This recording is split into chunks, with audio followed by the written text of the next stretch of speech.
নমস্কার বন্ধুরা, প্রাণ গার্ডেনিং চ্যানেলের আরেকটা ভিডিওতে সবাইকে স্বাগত জানাই। বন্ধুরা, আমি আমার একটা ভিডিওতে এই জারবেরা গাছটা মাদার প্ল্যান্ট থেকে আলাদা করে প্রতিস্থাপন করা দেখিয়েছিলাম। তারপর গাছটির মোটামুটি পরিচর্যার পর এইভাবে বাড়তে থাকে। তো গাছগুলো বাড়তে বাড়তে এখন কীরকম রূপ নিয়েছে তার একটা আপডেট আমি তোমাদের দেবো বলেছিলাম। তো আজকে সেই নিয়ে ভিডিওটা আমি করছি। কি পরিচর্যা এর মাঝে মাঝে আমি করেছি সেইটা নিয়ে আমি এখন আলোচনা করব। তো প্রথমে আসি, গাছটা আমি প্রতিস্থাপন করেছিলাম। কিভাবে প্রতিস্থাপন করেছিলাম সেটা যদি কেউ না দেখে থাকো তাহলে আমার চ্যানেলে গিয়ে প্লে লিস্টে জারবেরা অপশানটা খুলে দেখতে পাবে। এইটা দেখো সেই দুপাতার গাছ, যেটা আমি গাছ থেকে আলাদা করার পর, মাদার প্ল্যান্ট থেকে আলাদা করার পর মাত্র দুটো পাতা ছিল এবং একটা ভেঙে গেছিলো। আর এটা অপেক্ষাকৃত যেটাই বেশি রুট ছিল সেই গাছটা। তো তাতে দেখো একটা ফুল ফুটেছে আর একটা মোটামুটি কুঁড়ি এসছে। দুটো গাছেরই কিন্তু গ্রোথ মোটামুটি ভালো। এইবার আসছি আমি কোন পরিচর্যায় এই রকম গ্রোথ পেলাম সেই বিষয়টা নিয়ে।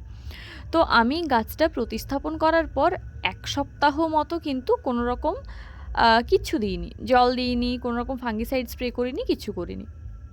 1 সপ্তাহ পর থেকে যখন থেকে দেখেছি যে মোটামুটি গাছের জলটা শুকনো হয়ে এসছে, সেই রকম সময় থেকে আমি কিন্তু অল্প অল্প করে জল দেওয়া স্টার্ট করেছিলাম। তো প্রথম 2-4 দিন আমি যেটা করেছিলাম সেটা হচ্ছে ফাঙ্গিসাইডগুলা জল দিয়েছিলাম। গাছের পাতাতেও দিয়েছিলাম, আবার গাছের গোড়াতেও দিয়েছিলাম। যখন জল শুকিয়েছিল তখনই ওটা আমি মোটামুটি 2 বার মতো দিয়েছি এবং তারপর থেকে আমি চালু করেছিলাম গাছের খাবার দেওয়া।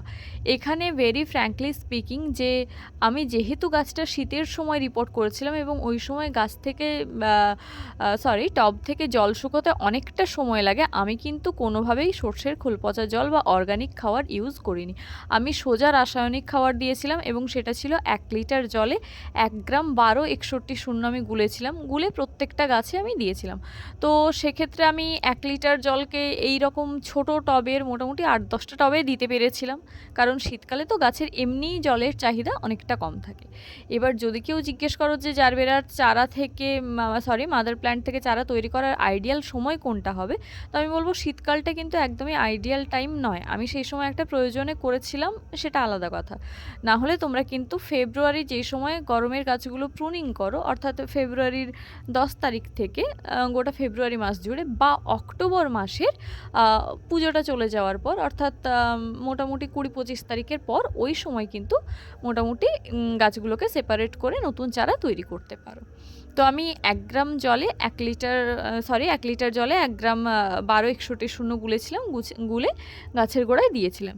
এবং যতবার গাছের গোড়া একদম খটখটে শুকনো না হয়ে গেছিলো ততবারই কিন্তু আমি গাছের গোড়ায় জল দিইনি।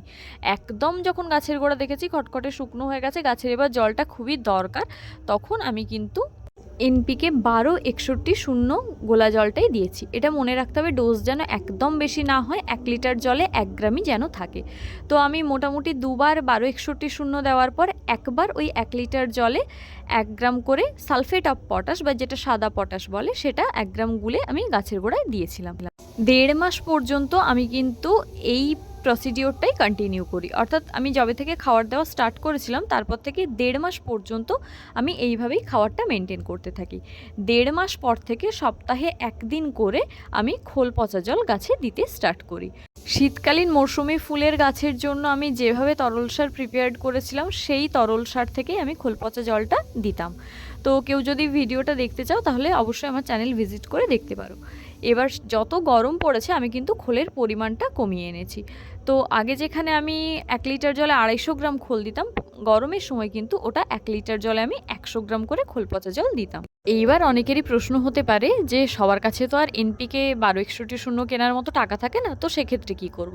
তো সেক্ষেত্রে 8 থেকে 10 দানা ইউরিয়া, একদম ছোট্ট আইসক্রিম চামচের হাফ চামচ ফসফেট আর হাফ চামচ পটাশ একসাথে মেশাতে হবে এবং মোটামুটি 15 দিন ছাড়া 4 ইঞ্চির টবে একদম হাফ চামচেরও একটু কম, আইসক্রিম চামচের হাফ চামচেরও একটু কম গাছের চারিদিকে ছড়িয়ে ভালো করে জল দিয়ে দিতে হবে। এটা করলেই হবে। এই সময় যদি কেউ জিজ্ঞেস করে জৈব খাবার ব্যবহার করব কিনা বা সর্ষের খোল দেবো কিনা, আমি বলবো না, কারণ গাছে রুট রট হওয়ার খুব চান্স থাকে, আর জারবেরা এমনি ফাঙ্গাস প্রবণ গাছ। তো আমি খাবারটা মোটামুটি এইভাবে মেনটেন করেছি। আর কীটনাশকটা আমি ব্যবহার করেছি, সেটা হচ্ছে ডাইমেথয়েড 30% গ্রুপের কীটনাশকে আমার কাছে একমাত্র ছিল টাফগর। তো সেই টাফগর এবং কনফিডার ইমিডাক্লোরোপিড গ্রুপের মেডিসিন, এই দুটো আমি অল্টার করে 15 দিন ছাড়া ব্যবহার করেছি। আমি কাকা বা সুপারসোনাটা ইউজ করতে পারতাম, কিন্তু আমার কাছে ছিল না বলে আমি ব্যবহার করতে পারিনি। আর ফাঙ্গিসাইডটা কিন্তু আমি মাস্ট স্প্রে করে গেছি 10 দিন ছাড়া। এক্ষেত্রে আমি কিন্তু সাফ এবং ব্লাইটক্স প্রথমের দিকে অল্টার করে ব্যবহার করতাম, কিন্তু 3 থেকে 4 বার এটা ব্যবহার করার পর আমি কিন্তু শুধুমাত্র সাফে কনভার্ট করে গেছিলাম, কারণ আমার কাছে ব্লাইটক্স শেষ হয়ে গেছিলো, তাতেও কিন্তু আমি গাছে কোনো রকম ফাঙ্গাসের অ্যাটাক দেখিনি। তো এইভাবেই আমি পরিচর্যা চালিয়ে গেছি। প্রথম কিন্তু যেহেতু শীতকাল ছিল, আমি ফুল সানলাইটের তলাতেই গাছগুলোকে রেখেছি। এর মাঝখানে আমার সময়ের অভাববশত গাছগুলো কিন্তু 2-1 বার সুন্দর করে বৃষ্টিতেও ভিজেছে, এবং যেহেতু এইভাবে পরিচর্যা আমি করেছি, তাই বৃষ্টিতে ভেজার পরেও আমি কিন্তু কোনো রকম ফাঙ্গাসের অ্যাটাক গাছগুলোর মধ্যে দেখিনি।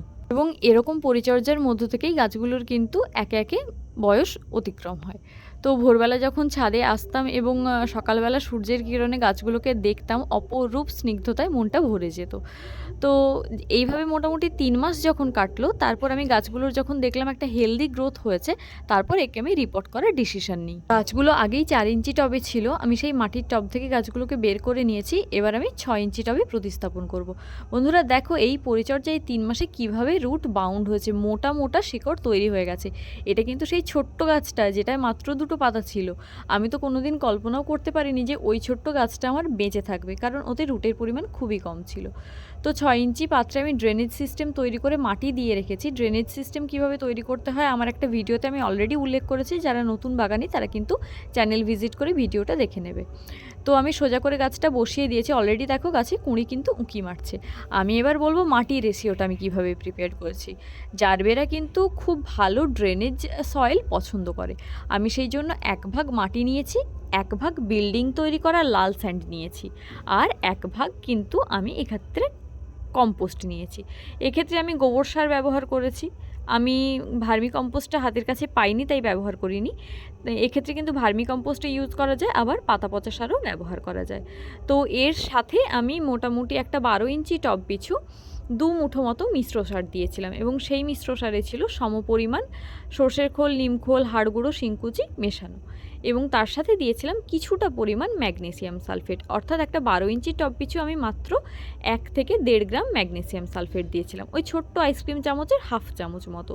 তারপর মাটিটাকে একসাথে মিক্সড করে জল স্প্রে করে ছায়াযুক্ত স্থানে রেখে দিয়েছিলাম।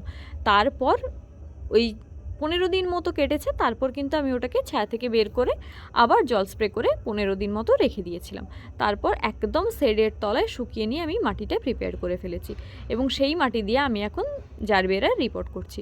বন্ধুরা, জারবেরার মাটি অনেকে অনেকভাবে প্রিপেয়ার করেন, তবে আমি এই মাটিতে রিপোর্ট করে দেখলাম তো খুব একটা খারাপ রেজাল্ট কিন্তু পাইনি। দেখো আমার গাছের গ্রোথ কত সুন্দর, হেলদি গাছ, এবং কোনো একটা রোগ পোকার বালাই নেই। গাছগুলো দেখলে তুমি বুঝতে পারবে, শুধুমাত্র ফাঙ্গিসাইড আমি যে স্প্রে করেছি তার 2-1টা স্পট আছে, আদারওয়াইজ গাছের কিন্তু গ্রোথ খুব সুন্দর, একদম ভেজিটেটিভ গ্রোথ যাকে বলে। এটা হলো ওই আমি যে রিপোর্ট করেছিলাম তার জাস্ট 1 সপ্তাহ পরের ছবি। দেখো গাছে কিন্তু 3টে কুঁড়ি অলরেডি উঁকি মারছে, এবং ছোট ছোট আরও কুঁড়ি কিন্তু আছে। প্রত্যেকটা গাছেই কিন্তু সেই রকমভাবে কুঁড়ি এসছে, এবং কুঁড়িগুলো যথেষ্ট স্ট্রং এবং হেলদি। এত সুন্দর গাছ দেখলে কার না মন ভরে। তো এইভাবে আমি পরিচর্যাটা মোটামুটি চালিয়ে গেছি। এই একই পরিচর্যার ফলে আগে থেকে প্রস্তুত করা এই দেখো পিঙ্ক কালারের গাছটা, ওটা কিন্তু আগে আমি রিপোর্ট করেছিলাম। ফলে ওই গাছটার বয়স যেহেতু একটু বেশি, তাই ওই গাছের পাতার ভেজিটেটিভ গ্রোথ এবং পাতার সাইজ, ফুলের স্টিকের সাইজ, সেগুলো কিন্তু যথেষ্ট বড়, এবং এই প্রত্যেকটা কিন্তু 6 ইঞ্চির টবেই আছে। আমি এখনও কিন্তু কোনোটা 12 ইঞ্চির টবে রিপোর্ট করিনি।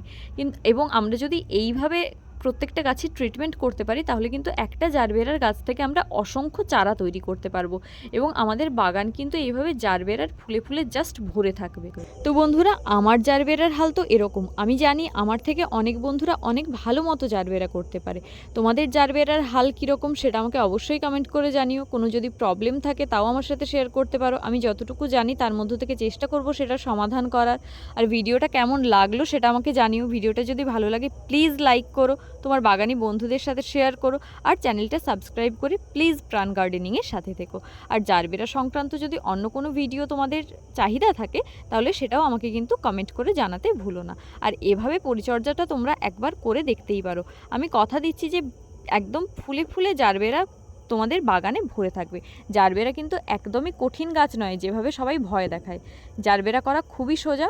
তো আজকের ভিডিও এই পর্যন্তই। খুব শীঘ্রই আসছি অন্য একটা ভিডিও নিয়ে। নমস্কার।